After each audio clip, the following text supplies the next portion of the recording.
माला लेकर के हम भजन करने के लिए बैठते हैं तो उस समय संसारिक भौतिक चीजें हमको स्मरण आने लग जाती हैं, भौतिक साधन हमको दिखाई देने लग जाते हैं। जो चीजें हमको कभी याद नहीं आती वो उसी टाइम पर याद आती है। ये मन की बड़ी विचित्र लीला है। लेकिन ये एक दिन में मन नहीं लगता है, इसका अभ्यास करना होता है। जितना हम कथा सुनेंगे, जितना कीर्तन करेंगे, अपने मन में जितनी निर्मलता लेकर के आएंगे, हम अपने ईर्ष्या क्रोध इन सब चीजों को जब त्यागेंगे तब हमारा मन निर्मल होगा, तब हमारे मन में शुद्धि आएगी। जब गोविंद की कथा का चिंतन हम अपने मन में करते रहेंगे तभी ये मन भजन में लग सकता है। नहीं तो ये मन जो है भजन में लगाना बड़ा ही इसको कठिन है। 24 घंटे में हम टाइम निकाल करके कथा सुनने के लिए बैठे तो मन जो है हमारे दिल को, दिमाग को भटकाने लग जाता है। क्या कर रहा है तू यहां पर, क्यों बैठा हुआ है, चल विषय वासनाओं को भोगने के लिए। बड़ा विचित्र लीला है इसकी। लेकिन मन कब कंट्रोल में होता है, जब किसी गुरु का सानिध्य हमको मिल जाता है, सत्संग के द्वारा, कथा के द्वारा ये मन बस में हम कर सकते हैं, इसको कंट्रोल कर सकते हैं। ये ऐसे बस में नहीं होता। संसार की जितनी भी दुर्गुण अवगुण है उसको हमारा मन बहुत जल्दी कैच करता है, पकड़ लेता है। लेकिन जब किसी गुरु का सानिध्य हमको मिलता है, आध्यात्मिकता के बारे में हमको पता चलता है, तब हमारे मन को शांति मिल पाती है। संसार में ऐसा कोई विश्वविद्यालय नहीं है जहां पर अवगुण सिखाए जाते हों, लेकिन तब भी हमारे अंदर ये ऑटोमेटिक आ जाते हैं। इनकी शिक्षा लेने की जरूरत नहीं पड़ती। झूठ बोलना, क्रोध करना, काम, ईर्ष्या, मोह, हिंसा करना, ये सब ऑटोमेटिक आता है, पता ही नहीं चलता हमको। इसकी कहीं शिक्षा थोड़ी लेते हैं हम। प्रेम से बोलो राधे राधे। लेकिन यह मन हमारे चरणों में, भगवान के चरणों में कैसे लगे, तो सबसे सरल उपाय है, जो भगवान के रास्ते पर चल रहे हैं, जो उनके पथ पर चल रहे हैं, बस उन्हीं का आश्रय ले लो, उनके ही पीछे पीछे चलते चलो। किसी गुरु का आश्रय पकड़ लो, कथा का आश्रय पकड़ लो, सत्संग का आश्रय पकड़ लो, तो हमारा मन जो है धीरे धीरे उनके साथ में भगवान के चरणों में लगता चला जाएगा।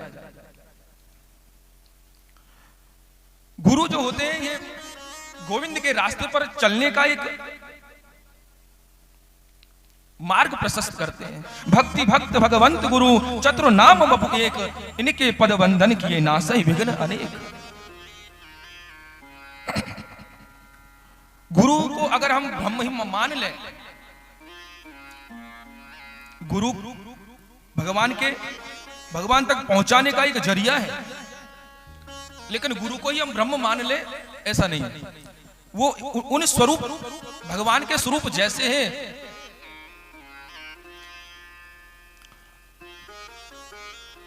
अब समस्या क्या आती है कि जब तक गुरु रहे तब तक तो हम खूब भजन करते हैं।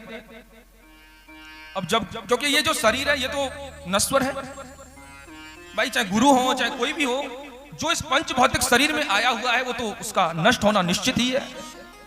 चित जल पावक गगन समीरा, पंच रचित यह अधम शरीरा।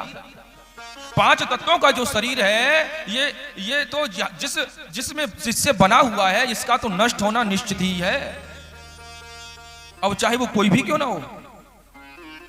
लेकिन जब तक हमको प्यास लग रही है और जब तक हमारे पास में घड़ा है, घड़े में पानी है, तो खूब पानी पियो, हमको प्यास लग रही है। लेकिन जैसे ही घड़े का पानी जब समाप्त हो जाता है तो फिर हमें कुएं के पास में जाना पड़ेगा, कुएं से पानी लेना पड़ेगा। अगर परमानेंट पानी चाहिए तो घर में जो है हेडपंप लगाना पड़ेगा, बोरिंग वगैरह करनी पड़ेगी। ऐसे ही ये गुरु हैं, जब तक गुरु का शरीर है तब तक ही हमको ज्ञान मिल सकता है। जब तक हमारे साथ में गुरु है तब उनके साथ में ही उस परम ब्रह्म को जान लो। अगर तुमने परम ब्रह्म, उस परम तत्व को जान लिया तो गुरु का शरीर रहे ना रहे उससे फर्क पड़ता नहीं है, उनका ज्ञान तुम्हारे पास में हमेशा रहेगा। प्रेम से बोलो राधे राधे।